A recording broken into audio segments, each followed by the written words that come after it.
వస్తే మా సమస్య వినడానికి ఉన్నారు, ప్రజాప్రతినిధులు ఉన్నారు, ఇంకా మన వాళ్ళు ఉన్నారు అన్న భరోసా కల్పిస్తున్నాం కాంగ్రెస్ ప్రభుత్వంలో. గతంలో ఎవరు కూడా ఇంత చేరువగా ప్రజలకు వెళ్ళలేదు. ఇక్కడ మరి వాళ్ళు ఫామ్ హౌస్ పరిపాలనలు చేసుకుంటూ వచ్చిండ్రు. కానీ కాంగ్రెస్ ప్రభుత్వంలో మీరు చూసినట్టయితే మా గౌరవ ముఖ్యమంత్రి గారైన మంత్రులు, ఎమ్మెల్యేలము ప్రతి ఒక్కరు ఎవరం కూడా విశ్రాంతి అనేది లేకుండా ఎల్లప్పుడూ ప్రజలకు అందుబాటులో ఉంటున్నాము. అందులో ఎటువంటి సందిగ్ధం లేదు. ఇప్పుడు ఈ రోజు కూడా ప్రజావాణిలో చాలా మంది వచ్చినారు, వాళ్ళకున్న సమస్యలన్నీ కూడా చెప్పినారు. ఎస్పెషల్లీ రేషన్ కార్డ్స్ ఇళ్ల గురించి ఎక్కువ మంది వస్తున్నారు. రేషన్ కార్డ్స్ ఎందుకంటే లాస్ట్ 10 years కూడా ఎవరికి కూడా రేషన్ కార్డ్స్ అనేది ఇయ్యలేదు. ఎంతసేపు ఎక్కడైతే బై ఎలక్షన్స్ వచ్చినాయో అక్కడ అంటే వాళ్ళ జనాలను ఒక ఓట్ బ్యాంక్ లెక్క చూసినారు అంతే. బై ఎలక్షన్స్ వచ్చిన దగ్గర ఇచ్చినారు అంతేగాని వేరే ఎవరికి కూడా రేషన్ కార్డులు ఇవ్వలేదు. ఇప్పుడు ఆల్రెడీ రేషన్ కార్డులు వస్తున్నాయి. ఇప్పుడు అర్హులైన ప్రతి ఒక్కరు, ఇంకా రాని వాళ్ళు ఎవరైనా ఉన్నా అప్లై చేసుకోండి. ప్రతి ఒక్క అర్హులకి ఇర్రెస్పెక్టివ్ ఆఫ్ పార్టీస్ మీకు ఖచ్చితంగా రేషన్ కార్డులు వచ్చి తీరుతాయి. ఇల్లు కూడా అంతే. ఇల్లు 2-3 విడతలుగా వస్తున్నాయి. ఆల్రెడీ మా నియోజకవర్గం అంటే మా నియోజకవర్గం అనే కాదు, ప్రతి నియోజకవర్గానికి కూడా ఇందిరమ్మ రాజ్యంలో ఇందిరమ్మ ఇల్లు ప్రతి పేదవాళ్ళకి రావాలన్న సంకల్పంతో మేము ముందుకెళ్తున్నాము. మా నియోజకవర్గానికి కూడా వచ్చినాయి. అందులో భాగంగా 3500 ఇల్లు, ప్రతి ఇల్లు కూడా అర్హులైన పేదవాళ్ళకి పెట్టియడం జరిగింది. అంతేగాని గతంలో వాళ్ళ లెక్క కండువా వేసుకున్న వాళ్ళకి కాదు. మీరు పార్టీ మారాలి అని వాళ్ళు ఇబ్బందులు పెట్టినట్టు కాదు. ఇది ఒక ప్రజా ప్రభుత్వం, ప్రజలకి ఎల్లప్పుడూ అందుబాటులో ఉండే ప్రభుత్వం, ప్రజలకి అనుకూలంగా ఉండే ప్రభుత్వం, ప్రజల సమస్యలు తెలుసుకోవడానికి ప్రజలలో ఒక్కలుగా ఉండే ప్రభుత్వం. దానికి నిదర్శనము ఈ ప్రజావాణి అయినా కానివ్వండి, పాదయాత్ర అయినా ఏవైనా కానివ్వండి, అన్ని ప్రతి ఒక్కటి ప్రజలకు అనుకూలంగా ఉండే విధంగానే చేస్తున్నాము. ఫైనాన్షియల్ గా కూడా ఎన్ని క్రైసిస్ ఉన్నా గానీ ప్రజలకి మాట ఇచ్చినాము అని చెప్పి వాళ్ళకి చెప్పిన దానికన్నా ఒకటి ఎక్కువనే, అంటే ఏది ఉపయోగపడుతుంది ఎక్కువ ప్రజలకి అని చెప్పి పేదవాళ్ళకి ఆ విధంగా చేసుకుంటూ ముందుకెళ్తున్నాం.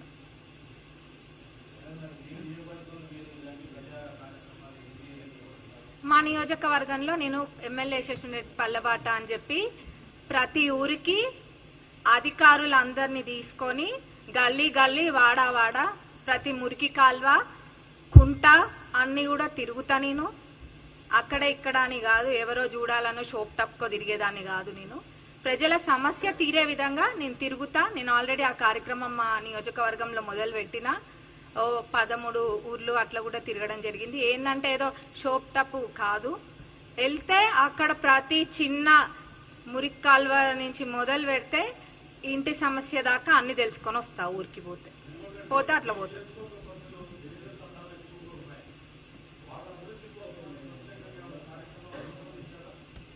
గిరిజనులకి ఎక్కువ ప్రాధాన్యత తప్పకుండా మా కాన్స్టిట్యున్సీలో ఇస్తాము.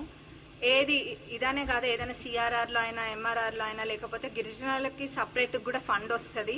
కానీ వేరేవి ఇవ్వచ్చినా గానీ ఇల్లు అయినా గానీ తండలైన ఇట్లాంటివి ఉన్న దగ్గర ఎక్కువ వాళ్ళకే పెట్టడానికి నేను మా నియోజకవర్గంలో 100% చేస్తా. ఎందుకంటే వాళ్ళ దగ్గర అభివృద్ధి తక్కువ ఉంటది కాబట్టి వాళ్ళకే ఫస్ట్ ప్రియారిటీ మా దగ్గర నేను ఇస్తాను.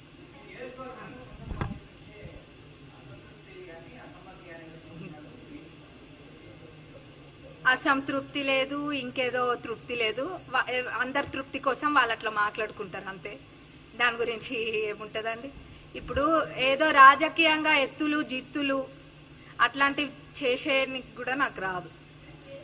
డెవలప్మెంట్ గురించి నేను మాట్లాడతా, ప్రజలకు ఏమైనా సమస్య ఉంటే నేను చూస్తా, అది నా అజెండా. అంతేగాని ఎవరో ఏదో అనుకుంటున్నారు, ఎవరికో ఏదో కడుపు మంట వచ్చింది వాళ్ళకి అన్నది నాకు అనవసరం. మా పార్టీ ప్రతి కాంగ్రెస్ కార్యకర్తని కంటికి రెప్పలెక్క కాపాడుకుంటాం.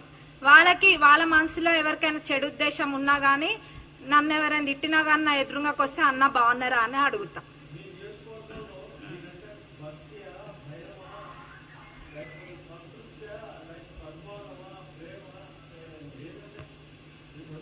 అది నేను చెప్పద్దు. ప్రత్యర్థులు ఎప్పుడైనా గానీ వ్యతిరేకంగానే చెప్తారు. అది నేనెట్లా చెప్తా అండి. ఇప్పుడు నా మీద ప్రజలకేముందన్నది ప్రజలు చెప్తారు. నాకు వాళ్ళ మీద ఏం ఆలోచన ఉందన్నది అడిగితే నేను చెప్పగలుగుతా. నాకు వాళ్ళు నన్ను నేనెవరన్నది అంత తెలియనప్పుడు కూడా మా అత్తమామలు చేసిన సేవా కార్యక్రమాలే కానివ్వండి, వాళ్ళ సొంత డబ్బులతోటి వాళ్ళు చేసిన అభివృద్ధి అవన్నీ కూడా చూసి నా మీద నమ్మకంతో వాళ్ళ ఆడబిడ్డ లెక్క అనుకొని నన్ను గెలిపించినారు. నేను ఎమ్మెల్యే కాగానే ఏదో వేరే అయిపోలేదు. నేను ఇప్పటికి కూడా వాళ్ళ ఆడబిడ్డని, వాళ్ళ కోడలు, పాలకుర్తి నియోజకవర్గ కోడల్ని, వాళ్ళ ఆడబిడ్డని. వాళ్ళకి ఏ సమస్య ఉన్నా గానీ నేను ముందుండి చేస్తా.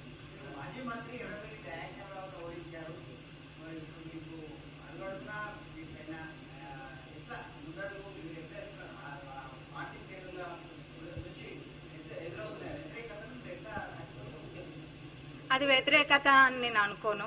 పార్టీ కోసం, పార్టీ మీద ప్రేమ